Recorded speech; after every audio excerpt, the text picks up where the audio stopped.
Hello students, তোমরা যারা গৌরবঙ্গ ইউনিভার্সিটির আন্ডারে থার্ড সেমিস্টারে ছাত্রছাত্রী আছো এবং তোমাদের এডুকেশন সাবজেক্টটা মেজর কোর্স হিসেবে রয়েছে, আজকের ক্লাসটা তোমাদের জন্য অত্যন্ত গুরুত্বপূর্ণ। আজকের ক্লাসে আলোচনা করব তোমাদের গুরুত্বপূর্ণ 14টি এসএকিউ প্রশ্ন উত্তর নিয়ে। একই সঙ্গে আলোচনা করব তোমাদের একটি গুরুত্বপূর্ণ সাজেশন, অর্থাৎ তোমাদের 12 মার্কের জন্য একটি গুরুত্বপূর্ণ সাজেশন তোমাদের আমি তুলে ধরবো। অর্থাৎ তোমাদের প্রথমে আগে আমি 14টি এসিকিউ তোমাদের বলবো, তার পাশাপাশি 100% কমনযোগ্য সাজেশনটাও তোমাদেরকে আমি বলবো। অর্থাৎ এই প্রাচ্যের শিক্ষাগত চিন্তাবিদ, তোমাদের প্রথম 1 নম্বর মডিউলটার নাম হচ্ছে প্রাচ্যের শিক্ষাগত চিন্তাবিদ। অর্থাৎ প্রথমে আমরা এর আগে পড়েছিলাম মহাত্মা গান্ধীর অবদান, অর্থাৎ মহাত্মা গান্ধীর বুনিয়াদী শিক্ষার মধ্যে কি বলা রয়েছে।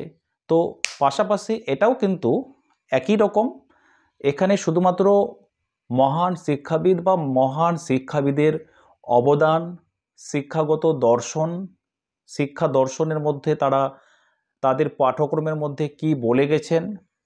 অর্থাৎ যেমন গান্ধীজি তার পাঠ্যক্রমের মধ্যে বলেছিলেন যে একজন শিক্ষার্থী তার হাত, পা এবং তার দেহের মাধ্যমে তার কাজকর্ম করবে। অর্থাৎ একজন শিশুকে তার ক্রম অনুযায়ী, একজন শিশুকে তার সামর্থ্য অনুযায়ী তাকে শিক্ষাটা গ্রহণ করতে হবে। তেমন একইভাবে শিক্ষাবিদ রুশো, তিনিও কিন্তু তার পাঠ্যক্রমের মধ্যে এই কথাগুলো বলেছিলেন যে একজন শিশু তার ক্ষমতা অনুযায়ী তার শিক্ষা লাভ করবে বা তার ক্ষমতা অনুযায়ী কোনো কাজকর্ম সে শিখবে। তো এখানে আমরা জানবো আজকে স্বামী বিবেকানন্দ তার অবদান, শিক্ষাগত দর্শন, তারপরে শিক্ষাদান পদ্ধতি, পাঠ্যক্রম। এটা হচ্ছে প্রথম আলোচনা। অর্থাৎ এই স্বামী বিবেকানন্দ আমরা স্বামী বিবেকানন্দের যে কথা বলি, আমাদের ভারতবর্ষের মধ্যে বা আমাদের পৃথিবীর মধ্যে সবথেকে মহান দার্শনিক হলেন এই স্বামী বিবেকানন্দ। অর্থাৎ তিনি ছিলেন সর্বোত্তম, অর্থাৎ সর্বশ্রেষ্ঠ দার্শনিক, এবং তিনি ভাববাদী দার্শনিক বলেও কিন্তু আখ্যায়িত ছিলেন। অর্থাৎ তিনি ছিলেন সমাজ সংস্কারক, ধর্মনেতা, তারপরে ছিলেন তিনি শিক্ষায় আধ্যাত্মিক, অর্থাৎ দেশপ্রেমিক শিক্ষা প্রণেতা তিনি কিন্তু ছিলেন। যেমন সক্রেটিস, রুশো এবং শিক্ষাবিদ কান্ট, যেমন তারা সবথেকে গুরুত্বপূর্ণ, অর্থাৎ সর্বাপেক্ষা গুরুত্বপূর্ণ শিক্ষায় আখ্যায়িত হয়েছিলেন, তেমনি এই স্বামী বিবেকানন্দও কিন্তু গুরুত্বপূর্ণ ভূমিকা পালন করে। অর্থাৎ তিনি এই চিন্তাবিদের পাশাপাশি তিনি কিন্তু মহান দার্শনিকও ছিলেন। তো বিবেকানন্দ তার এই বৈদান্তিক দর্শনে তিনি কিন্তু বিশ্বাসী। অর্থাৎ তিনি ব্রহ্ম সত্তা, অর্থাৎ ব্রহ্ম ঈশ্বর হলেন সর্বশক্তির মূল আধার এবং প্রত্যেক মানুষের মধ্যে ব্রহ্মের শক্তি বিরাজমান বা বর্তমান। অর্থাৎ তিনি মনে করেন যে নিজেকে জানতে পারলে জগতের সব কিছু জানা যায়। অর্থাৎ তুমি যদি তোমার মনকে পরিপূর্ণভাবে তুমি যদি জানতে পারো বা তোমার ভিতরের মধ্যে, অর্থাৎ বহিঃপ্রকাশ, তোমার সুপ্ত সম্ভাবনা, তুমি নিজেকে যদি সঠিকভাবে তোমার পরিপূর্ণতাকে জানতে পারো, তাহলে এটাই হচ্ছে তোমার আসল জগতের মূল বিষয়। এটাই কিন্তু তার এই পাঠ্যক্রমের মধ্যে তিনি কিন্তু এই বিষয়গুলো তুলে ধরেছেন। তাহলে তিনি কি বলেছেন? তিনি বলেছেন education is the manifestation of the perfection already man. অর্থাৎ শিক্ষা হচ্ছে এই পূর্ণতার বহিঃপ্রকাশ। কোন পূর্ণতার? নিজেকে জানার বহিঃপ্রকাশ। এই কথাটাই বা এই উক্তিটাই কিন্তু তিনি তার এই পাঠ্যক্রমের মধ্যে বা অবদানের মধ্যে তিনি কিন্তু বলে গেছেন। তোমরা যদি এই ছোট ছোট কনসেপ্টগুলো বা এই যে তোমরা ট্রিক্সগুলো তোমাদেরকে বলছি, এগুলো যদি তোমরা নোটসের মধ্যে বা পরীক্ষায় তোমরা ব্যবহার করতে পারো, তাহলে তোমরা কিন্তু সব থেকে একটা স্ট্যান্ড বড় একটা জায়গায় থাকবে। অর্থাৎ এগুলো তোমাদের জায়গা বিশেষে ব্যবহার করলে বা ইংলিশ টার্মটা যে রয়েছে, education is the manifestation of the perfection already in man, অর্থাৎ শিক্ষা হচ্ছে এই পূর্ণতার বহিঃপ্রকাশ। তারপরে তিনি আরও বলেছেন যে জীবনের লক্ষ্য হলো পূর্ণতা লাভ। প্রতিটি মানুষের মধ্যে রয়েছে পূর্ণতা লাভের সম্ভাবনা, অর্থাৎ প্রত্যেক মানুষের মধ্যে তার পূর্ণতা পাওয়ার লাভ কিন্তু নিজের মধ্যেই কিন্তু সেটা গঠন হয়, অর্থাৎ এই শিক্ষাটাই হচ্ছে পূর্ণতার বহিঃপ্রকাশ। সেই জন্য তিনি এই উক্তিটি তার এই পাঠ্যক্রমের মধ্যে তুলে ধরেছিলেন। অর্থাৎ তিনি আরেকটি কথা বলেছেন যে শিক্ষার উদ্দেশ্য হবে শিক্ষার্থীর সৃজনশীলতা। একজন শিক্ষার্থী যেটা অর্জন করবে তার নিজের বহিঃপ্রকাশের মাধ্যম দিয়ে, অর্থাৎ আত্মবিশ্বাস জাগ্রত করা, অর্থাৎ আত্মবোধ বা আত্ম উপলব্ধি। আমরা যখন কোনো একটা কাজ আমরা নিজে থেকে যখন আমরা একটা করতে পারি, তখন কিন্তু আমরা একটা স্বাচ্ছন্দ্যতা বোধ করি যে হ্যাঁ, এই কাজটা কিন্তু আমি কিন্তু নিজের মতো করে এই কাজটা করতে পারলাম। তো এই কথাটাই বা এই সৃজনশীলতাটাই হচ্ছে এখানে বহিঃপ্রকাশ। তো এটা হচ্ছিল তোমাদের মূলত প্রথম আলোচনার বিষয়বস্তু। আর আরেকটা বিষয় তোমাদের সঙ্গে শেয়ার করার আছে, সেটা হলো তোমরা যারা অনলাইন ক্লাসে অ্যাডমিশন নিতে ইচ্ছুক আছো, তাহলে 70001748 202 এই নম্বরে যোগাযোগ করে তোমরা ক্লাসে অ্যাডমিশনটা নিয়ে নিতে পারো। এখানে সপ্তাহে 2 দিন করে অনলাইন ক্লাস হয় এবং ক্লাস শেষে তোমাদের স্টাডি মেটেরিয়ালটা তোমাদেরকে দিয়ে দেওয়া হয়।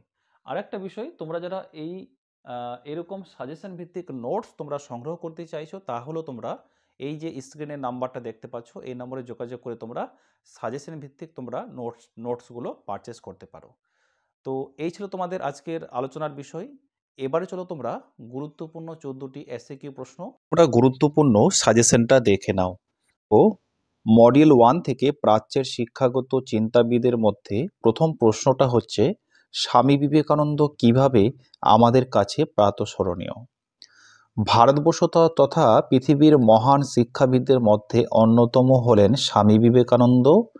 একাধারে তিনি ছিলেন সমাজ সংস্কারক, ধর্মনেতা, দেশপ্রেমিক ও শিক্ষা প্রণেতা। রুশ মনীষী লিও টলস্টয়ের মতে ভারতবর্ষের সর্বশ্রেষ্ঠ দার্শনিক বা শিক্ষাবিদ হলেন বিবেকানন্দ। সক্রেটিস, রুশো, কান্ট প্রমুখ বিশিষ্ট চিন্তাবিদদের পাশাপাশি বিবেকানন্দের নাম উল্লেখযোগ্য। দ্বিতীয় প্রশ্ন, বিবেকানন্দ কোন দার্শনিক ধারায় বিশ্বাসী ছিলেন? বিবেকানন্দ ছিলেন ভাববাদী দার্শনিক, অর্থাৎ তিনি বৈদান্তিক দর্শনে বিশ্বাসী ছিলেন। তার মতে ব্রহ্ম, ঈশ্বর হলেন সর্বশক্তির মূল আধার এবং প্রত্যেক মানুষের মধ্যে ব্রহ্মের শক্তি বর্তমান। তিনি মনে করেন নিজেকে জানতে পারলে জগতের সব কিছু জানা যায়। এই শিক্ষার কাজ হবে আত্মোপলব্ধি তথা ব্রহ্ম উপলব্ধিতে সহায়তা করা। 3 নম্বর প্রশ্ন, স্বামী বিবেকানন্দের মতে শিক্ষার লক্ষ্য কি? জীবনের লক্ষ্য হলো পূর্ণতা লাভ। প্রতিটি মানুষের মধ্যে রয়েছে পূর্ণতা লাভের সম্ভাবনা, তাই বিবেকানন্দের মতে শিক্ষা হলো এই পূর্ণতার বহিঃপ্রকাশ। তিনি বলেছেন, education is the manifestation of the perfection already in men. তারপরে প্রশ্ন, স্বামী বিবেকানন্দের মতে শিক্ষার উদ্দেশ্য কি হওয়া উচিত? তার মতে শিক্ষার উদ্দেশ্য হবে শিক্ষার্থীর সৃজনশীলতা, স্বকীয়তা ও উৎকর্ষতার বিকাশ ঘটানো, যা আত্মবিকাশ জাগ্রত করা। তিনি ছাত্রদের মানসিক শক্তি বৃদ্ধির উপর জোর দিয়েছেন। তিনি বলেছেন, আত্ম উপলব্ধি হলো শিক্ষার প্রকৃত লক্ষ্য। তারপরে প্রশ্ন, স্বামী বিবেকানন্দের মতে পাঠ্যক্রম কেমন হওয়া উচিত? তার মতে শিক্ষার কাজ হলো চরিত্র গঠন, ব্যক্তিত্বের সুষম বিকাশ, অর্থাৎ শিক্ষার লক্ষ্য এই দিকে দৃষ্টি রেখে তিনি পাঠ্যক্রমে ধর্মীয়, ধর্মনিরপেক্ষ বিভিন্ন বিষয় অন্তর্ভুক্ত করার পক্ষপাতী। ধর্মনিরপেক্ষ বিষয় হিসেবে আধুনিক বিজ্ঞান, ইতিহাস, ভূগোল, দর্শন, সাহিত্য পাঠ্যক্রমে অন্তর্ভুক্ত করার কথা বলেন। তিনি শিক্ষায় মাতৃভাষার উপর গুরুত্ব আরোপ করেন, অর্থাৎ ইতিহাস, ভূগোল, দর্শন, সাহিত্যর মতো পাঠ্যক্রম অন্তর্ভুক্ত করার পরেও তিনি কিন্তু ভাষাকে কিন্তু তিনি গুরুত্ব আরোপ করলেন। তারপরে স্বামী বিবেকানন্দের মতে গণশিক্ষা কেন প্রয়োজন? বিবেকানন্দের লক্ষ্য ছিল জাতীয় পুনর্জাগরণ, আর এই কারণে গণশিক্ষার প্রসার ঘটানো একান্ত প্রয়োজন বলে তিনি মনে করতেন। তার মতে জগতের শিক্ষা ছাড়া প্রত্যাশিত আর্থসামাজিক পরিবর্তন আসতে পারে না। তিনি বলেন, যে দেশের পশ্চাৎপদার মূল কারণ হলো দারিদ্র্য, অশিক্ষা, অজ্ঞতা। তারপরে বিবেকানন্দের মতে স্বাস্থ্য শিক্ষায় গুরুত্ব দিয়েছিলেন কেন? অর্থাৎ প্রকৃত শিক্ষা হলো দেহ মনের সুষম বিকাশ। মনের মূল ভিত্তি হলো দেহ। একমাত্র সুস্থ দেহে সুস্থ মন থাকতে পারে এবং সুস্থ দেহ সুস্থ মন সুষম ব্যক্তিত্ব গড়তে সাহায্য করে। রোগমুক্ত সুস্থ দেহ গঠনের জন্য খেলাধুলা, শরীরচর্চার উপর গুরুত্ব দিয়েছেন। তারপরে শরীর মাধ্যম ধর্ম সাধন, তাই তিনি গীতা পাঠ অপেক্ষা ফুটবল খেলা শ্রেষ্ঠতর বলে অভিহিত করেছেন। এবারে বাকি দুটো প্রশ্ন আমি স্ক্রল করে দেখাচ্ছি, তোমরা একটু দেখে নাও। স্বামী বিবেকানন্দের শিক্ষা পদ্ধতির সংক্ষিপ্ত ধারণা। বিবেকানন্দের মতে শিক্ষায় শিক্ষকের ভূমিকা লেখো। তারপরে বিবেকানন্দ কিভাবে শিক্ষার মাধ্যমে সমাজ সেবার প্রসার ঘটাতে চেয়েছিলেন। স্ত্রী শিক্ষায় বিবেকানন্দের মতাদর্শ উল্লেখ করো। বিবেকানন্দ ধর্মীয় শিক্ষা এবং ধর্মনিরপেক্ষ শিক্ষার মধ্যে সমন্বয় কিভাবে ঘটিয়েছেন। তারপরে প্রশ্ন, বিবেকানন্দ মাতৃভাষার উপরে গুরুত্ব প্রদান করেছিলেন কেন। তারপরে বিবেকানন্দ ধর্মশিক্ষা ও বিজ্ঞান শিক্ষার মধ্যে সামঞ্জস্য বিধান কি রূপ করেছেন। এবারে চলো তোমরা রচনাধর্মী প্রশ্ন অর্থাৎ 10 মার্কের প্রশ্নটা দেখে নাও। বিবেকানন্দের চিন্তা বা শিক্ষা দর্শন আলোচনা করো, অথবা প্রশ্নটা পরীক্ষায় এমন আসতে পারে, স্বামী বিবেকানন্দের মতে শিক্ষার ধারণা, লক্ষ্য, পাঠ্যক্রম এবং শিক্ষাদান পদ্ধতি আলোচনা করো। তো এই ছিল তোমাদের আজকের গুরুত্বপূর্ণ ক্লাস। তোমাদের ক্লাসটি কেমন লাগলো অবশ্যই তোমরা আমাকে কমেন্ট বক্সে জানাবে, এবং তোমাদের যদি কোনো মূল্যবান বক্তব্য বলার থাকে অবশ্যই তোমরা কমেন্ট বক্সে লিখে পাঠাতে পারো। আর যাদের এডুকেশন মেজর সাবজেক্ট 3rd সেমিস্টারের ছাত্রছাত্রীরা তোমরা আছো বা তোমাদের বন্ধুবান্ধবরা রয়েছে, তাদেরকেও তোমরা এই ভিডিওটা শেয়ার করবে অবশ্যই। আজকের মতো ক্লাসটি এখানেই শেষ পর্যন্ত। Thanks for watching. দেখা হবে পরের ভিডিওতে।